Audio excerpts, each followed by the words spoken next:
The news, and we start with a warning to parents.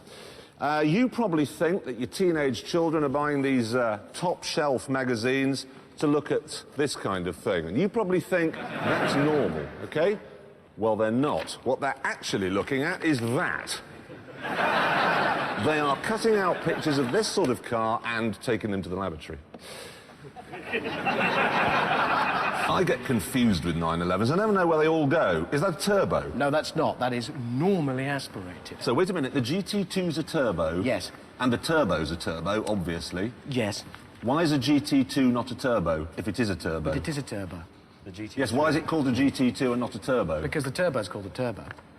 You couldn't have... You see? Does anybody here understand the 911 range? No?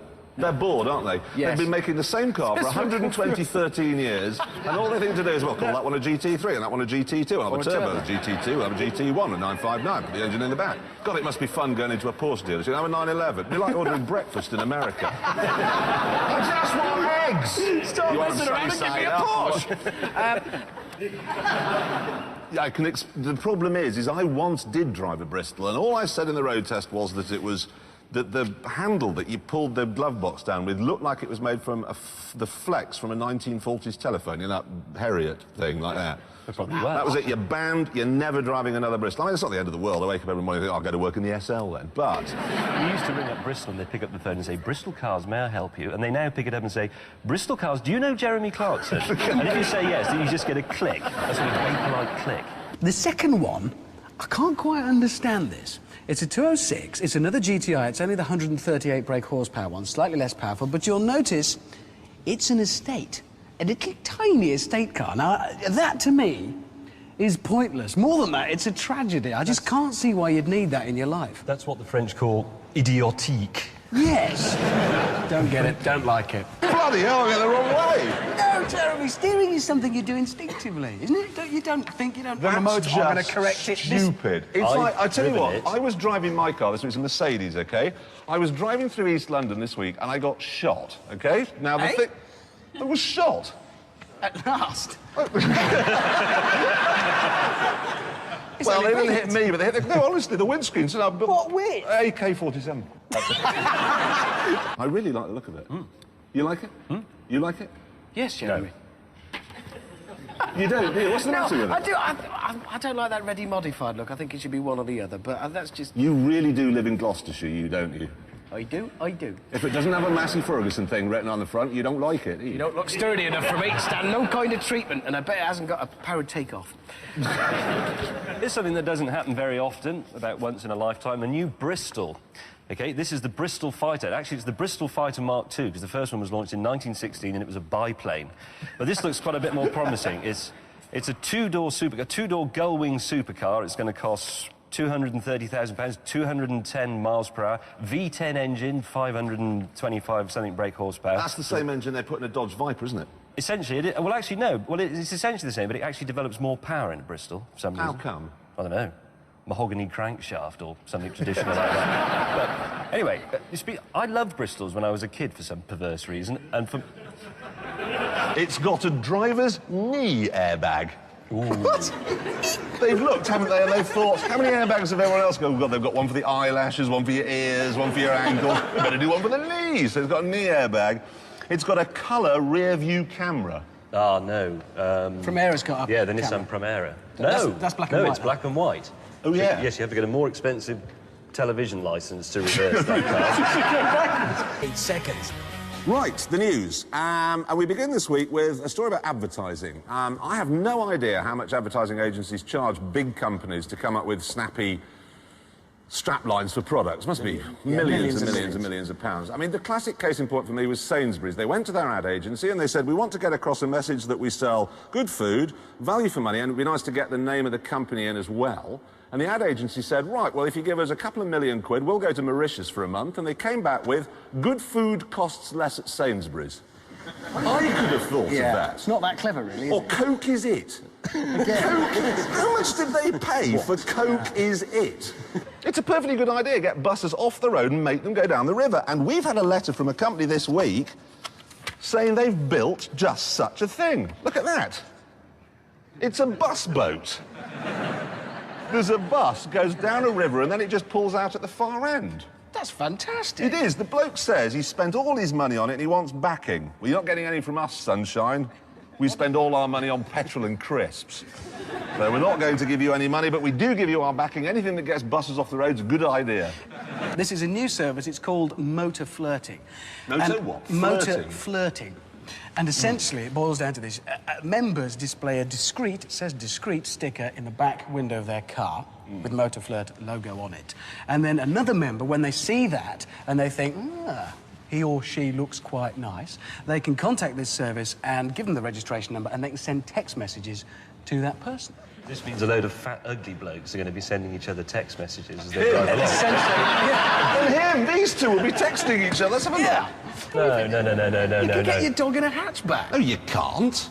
What if you've got a big dog? It won't go in a 206. No, hang on. A dog is for life. If you've got a big dog already, you specify a big estate car, a Volvo, yeah? Right. If you've already got a small car, you get a small dog, like one of those mutant things that comes third at Crufts. My point is that if you had a dog and you needed the space, I think that's great. Not if you're British. No, they've got confused, James. You loved Bristols when you were a child. When I was a kid, I loved Bristols, and then I got into cars, and I quite fancied the idea of a Bristol. And it's quite good because now I actually live about 1.5 miles from the Bristol showroom, which is in South Kensington. It is the only Bristol showroom in the world, and I thought, I'm going to go up there, and finally, I'm going to drive a Bristol. They wouldn't even let me in the showroom. And do you know why? Why? Because I know you git. That's basically what it is. Nice car and dishy driver. Instead of gazing longingly through the windscreen, you can text the motorist you fancy. There you go, have that. You got the number, all the details on it. I can straight away see another use for this because it means you can finally contact people in other cars around you. OK, now in the olden days, you used to ring up a repair glass company. They send a man round, and it was 50 quid, and he put a new one in, he claimed on insurance, yes? Not anymore. My windscreen has got aerials in it, and heating elements, and light sensors, and rain sensors, and they've had to take the car away. It'll cost £20 trillion, and they've kept it overnight because they say that the glue's got to set. Did they by any chance try telling you that the glue will set better if it's left parked outside a nightclub all night, maybe? Yeah. Gay nightclub. Probably. Oh, not the... It's not a gay car. It is now. It is now, yeah, all right. It's a personal attack warning system that you fit to your car, and it's a button. And if you hit this button, it activates a 120 decibel siren. So people are going to notice you've done this. Causes the hazard lights to flash on and off, and it's periodically interrupted with a loud voice message sounding, "Help! Driver under attack! Call the police." But what interests me is... What car's this Well, fitted to? this is what interests me. It's Honda. And if any car is going to cause it, it's the old biffers driving around in Hondas that generate road rage in the first place. What it should say is, driver in a Honda. Yes, stay away! This week, I think I've come across an ad which just trumps the lot. Are you ready to see it? It's for the new Lexus RX 300. Here it is. There's the car. And the advert for it is... It changes everything. That is a big claim, isn't it? I don't want to go home tonight and find my front doors moved and that all my children are badgers and that I'm married to Frank Bruno. Yeah. I don't want it to change everything. And this will be a gardening programme, and we shouldn't be talking about that anyway. Well, exactly. And do you know, the thing is that, you know those Advertising Standards Authority? Yes. They always say you've got to be, what are they, truthful? Hang on, it's decent, honest, legal, truthful. So that advert It's true. must be true. That would be great. You could buy the Lexus and then you'd wake up the next day and it would have changed into a Jaguar. With a bit of luck.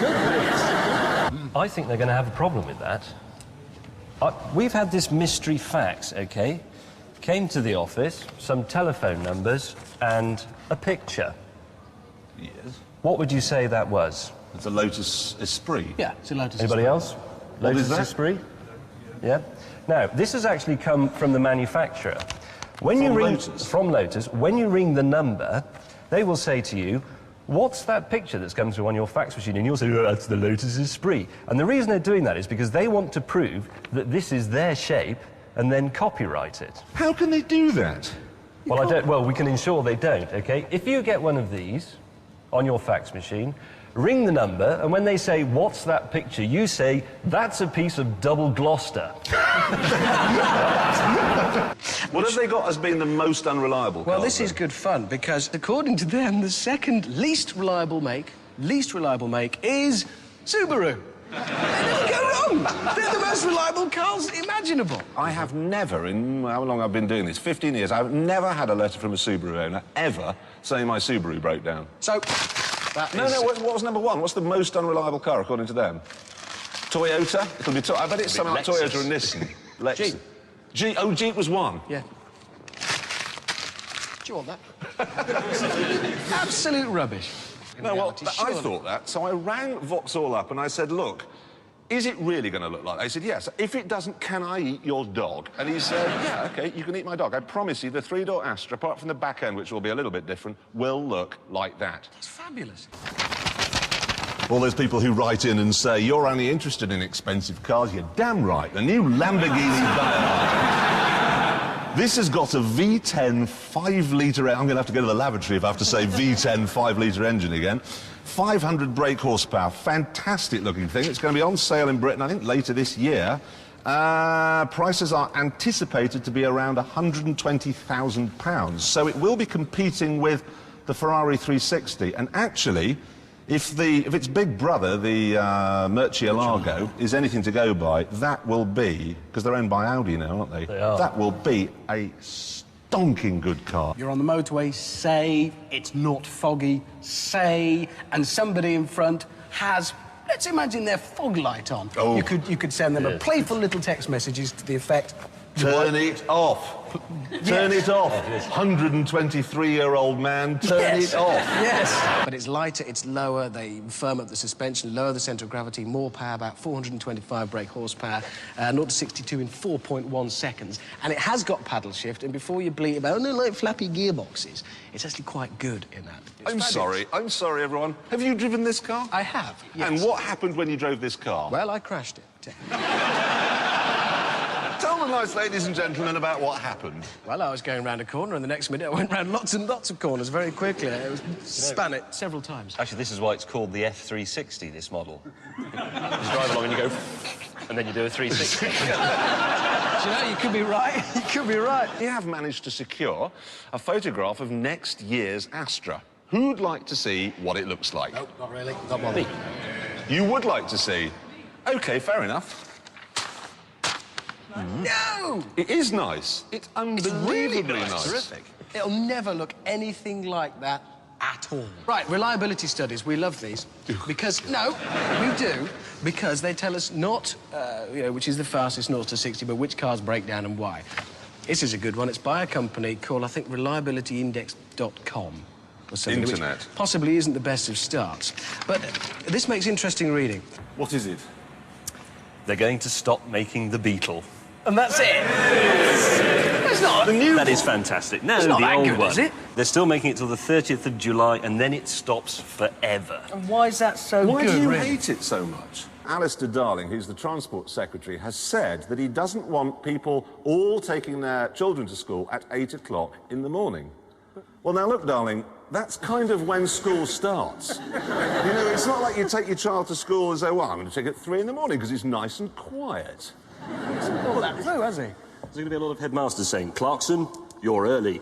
Well, I know, but his dad arrived in his Jag diesel, saved a couple of quid there, and he's dropped me off at 3 in the morning. No, the idea is, Darling is saying he's going to use satellites to track all 24 million drivers, and then if we use our cars at popular times, i.e. if we're going to work, he's going to charge us for it.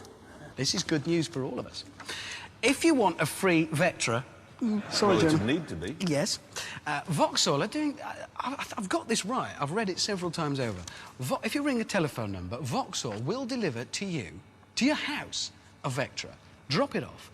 You can drive around in it, and 48 hours later, they'll take it away. You don't have to buy it. No, you don't buy it. This is to get people test driving the Vectra. So you telephone a number, they drop the car off, and you... That's brilliant. So if you just want to go and see Granny or a girlfriend in Manchester and it's a 60 quid rail fare, you can just ring them up, they drop a car at your house, drive it up there and back. Yeah, well, what if you want to do a bank job? That's a better idea, isn't it? It's better. Or if you're just a broke student going on a rave with your mates. No, seriously, I wonder how many they've got. Well, I don't know, because presumably this is the launch of their campaign. It's quite an important moment. Somebody's spent an awful lot of time planning this and working on it, and the worst thing we could do is give out the number, which is 08456 775 775. Here's their most reliable cars from their extensive survey work. Their top 10 goes as follows. Number 1, Mazda. Fair point. Yeah, I mean, Mazdas are reliable. Anyone got a Mazda? Does it ever break down? No, So there you go. They never do. MX-5 goes forever. Yeah. Then in second place, Ford. Which, I suppose nowadays... if you Anyone think got a Ford? Does it ever break down? Some do, some don't. Okay. Anyway, the second most reliable Well, car, then they there's reckon. I think this reliability index gets a bit weak here. Third most reliable make of car, Fiat.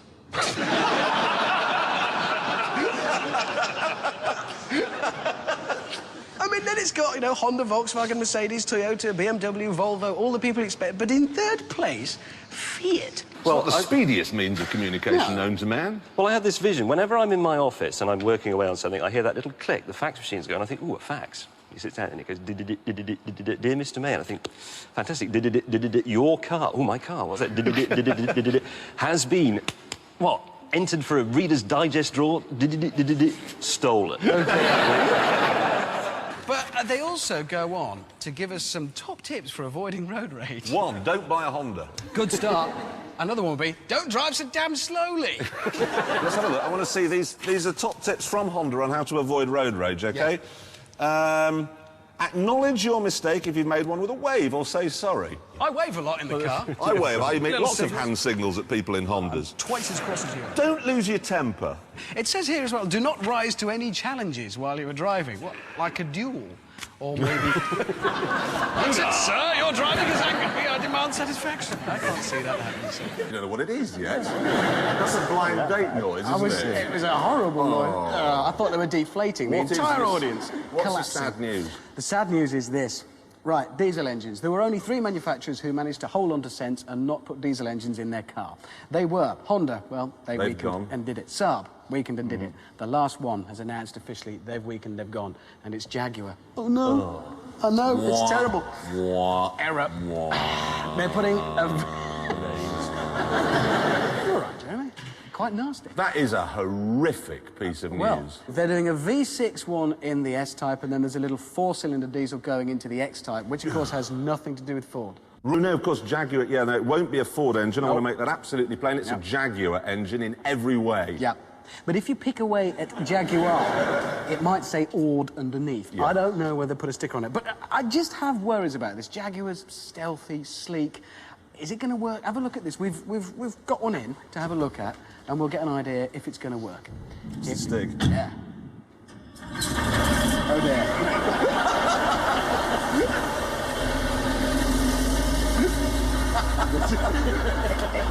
That's simply not going to work, is it? It loses something, doesn't it? Oh, beautiful. Just hearing it pass. That is not going to work. And do you know the worst thing about this is Jaguar was working, we know, on an F-Type, a 2-seater to a modern-day E-Type, and they cancelled that project because they'd spent all their money on a diesel engine. Now, listen, have you seen, they've announced now that we're not allowed to use our mobile phones while driving as of December the 1st. Yeah. Why not? Elle cars- McPherson waved at... Elle McPherson? Is that an old racing driver? No, you buffoon. He Model. thinks hello is a form of greeting. Well, Elle it is. McPherson is known as the... She's a girl, James. You really do live somewhere else, don't you, James? What's the L stand for? No! She waved at me. Are you sure it was a wave? Yeah, she waved at me. And French Film Festival, Kristen? No. I've been invited to the opening of a car park, and it says, yes, please, I would like to come to the opening of the car park. I will be arriving, A, by car, B, on foot. So anyway, I rang them up and I said, I'd like to come in the car. Will they be parking? Last week, When you get a baby, which is actually quite a complicated piece of kit, you don't get any instructions at all. No. None. Until now, because, of all people, Haynes. You must have heard of them. They do these sort of manuals. You know, there's Peugeot 405, and there's the Ford Fiesta Service and Repair Manual. Been doing it for years. They've done another one, and it's on the baby, apparently. They're doing one on the baby? A Haynes manual for babies. That's the most dangerous thing I can think of. I have reservations. The sort of people who buy those manuals are the sort of people who think they know better than the experts. Yes. This baby's got a leak out of the barrel. Brown stuff. I put the sump plug in. There we are. That's better. Stop that. It's just not the place for amateurism. This is fantastic news for British medicine. You know, we've had all that test tube baby stuff. Let's have the first baby born in an inspection pit. Yes. So advanced medical science. This is a true story, and I am ashamed of it. I was driving along, Ford Galaxy, magnolia leather, curry on the passenger seat. A drunk bloke walked into the road. Instinctively, I braked. I saw the curry tip. I thought, that's my dinner. I not only took my foot off the brake, I put it back on the throttle. Anyway, if anybody here is interested, I've developed a special new car sticker that says Booner on board, so that people... John Prescott, right, always telling us use our cars less. We know the fella. Last year spent £320,000 on taxi fares. Which, I mean, that equates to, we worked out, about 900 quid a day. Where's he going? Well, exactly. Who's And why are they bringing him back? Precisely. Leave him there. I've got news of a fantastic new car alarm from Cobra. Now, this is very, very high-tech. Anywhere your car is in Europe, this system, linked to satellites, it knows exactly where your car is. And if your car is stolen, it will send you an email, a text message, or a fax. A fax? A fax. No, the old CSL, what you used to have to do is put cement bags in the boot. I'm not joking. I bought it was so light, it didn't need brakes, it needed guide ropes to stop it floating away. So you came to a corner and oh my God, and so you had to weigh the back down. There was another car you used to have to do that with, concrete blocks in the boot. Morris Minor. It had that in common with this. My granny had a Morris Minor. I don't ever remember her saying, well, of course, the handling's not so good if you don't have concrete blocks in the boot. I'm just a bit worried that we've ended up talking about Morris Minors at all. I really Exactly. The news. Now, it's a terrible shame Jeremy didn't like the 350Z. I wondered if he might be interested in the 350Z watch. It's a very large watch with a very small face. What do you think of that? It'll probably go tick-tock, tick-tock, and be very heavy. You'll have to be like this all day long with it. I've got a safety thing that I want to do. Oh, good. Yeah, no, look here. It's this green thing. And it is? It's a hearing aid. Funky hearing aid. I'm deaf, nice. but I'm funky. Look at that. It's a special device for making you look like a total Burke. Yeah. It works The thing well. is you put it on your head while you're driving along, and then, if you nod off, you fall asleep, ready? Yeah, Jeremy, that's safe. Well done. I think that's safe. Just before we get carried away, though... And Jeremy said, well, if it looks anything like that when they make the real one, I'll eat my hair. And the good news for you, Jeremy, is it looks like this. Oh. So it's safe. It's safe. Yeah. I wasn't driving it, I was slumped in the passenger seat. That's all right, then. Well, can you Who was tell us driving anything it? about it? What was it? I mean, It what- made a jolly loud noise in the condition I was in, that's for sure. It sounded like a Messerschmitt had mated with a Spitfire. To your drunken brain at that Listen to time, this, is it? Only louder than that. You wouldn't make much of a war correspondent, would you? Standing there in war-torn wherever with a desolated landscape. So, Jeremy, what happened? Da-da, drunk, missed it. I've spotted a couple of drawbacks with this. You're driving along, you want to change radio channels. You want to get something out of the glove box. Yeah. I'm not sure. No. Do you know what? I think you've messed it up. Oh, turn it off. I think you've messed up again, and I think that's your second safety mess-up, which is 2 strikes. I think one more and you're out. You've got one more chance to redeem yourself. Oh, no, I've got a really good safety thing coming up now. Go on. Here's some war. But you started going on about the Hummer. Oh, that's very safe because it's as big as a house. Really, really safe car if you crash it. Apparently not. Here is one that's been crashed, and that doesn't look too but that's run into an American's buttock. Spilled my burger! You can He's see dropped his styrofoam cup. Oh, hell, oh, hell, I've gone and run into my wife. One of her cheeks has done that to the front of my car. That's a mess. What possible reason is there for you not being able to use your mobile? I mean, if you've got one hand, OK, and you're talking on the phone, well, are they saying that one-handed people can't drive? Really? That's true. That's not right. I'm sorry, that's just not fair on disabled people. You know, there's plenty of people who've got one arm who can drive perfectly well. And if they say, well, it's the talking, but you talk to your passenger and you talk to kids in the back. I just don't this is just government meddling. Have a look at this. This is our Jeremy's bar bill from the Isle of Man trip. It gets worse. That's a huge number of fruit-based drinks. It is. It gets worse. This is the fuel bill from when you took that Rolls-Royce up to Hull, remember? It's a bit thirsty, that thing, isn't it? It's not all me, though. We did have the compensation claim from the viewer who was blinded by one of your shirts. Right, the news, and we begin tonight with well, probably the best piece of news I've ever heard since I was born. An event, in fact... Don't. ...which eclipses the very miracle of my birth. Hang on, the best piece of news you've ever heard ever. Did you notice, though, when you put the ignition key in and turn it on, there's a little display on the dash and it says, "Hello, happy." Yes, it does. They've always had a bit of a problem with this Japanese translation thing, though. I mean, they've improved the cars now, but I've got at home, I've got the handbook from an early 1970s Datsun, and there's a bit in it about adjusting the seat, and right in the middle of it, it says, "Cement the driver's arm to the handle." What does it mean? Right? And then in the index, under H, it's got "How to open the bonnet." To do anything else? Do you really want me to do it? Well, no, just... I can't... I mean, OK, it's a rubbish car. That's incisive. That's the first thing. It's a rubbish car. Secondly, it was a scandal. OK, that car was stolen from a Czech bloke called Ledwinka, I think, by Hitler and his henchmen. They put it into production. They stole money off the German people to build it and to build a factory. They never got a car. Instead, they used the factory and slaved Russian labour from the Eastern Front to build V1 bombs. So you can't blame the poor little Herbie. And I haven't finished yet. Oh, here we go. In the factory, Russian slave labour built V1 flying bombs, one of which landed where my house now stands. That is the most convoluted reason for There's hating... more. Oh, no.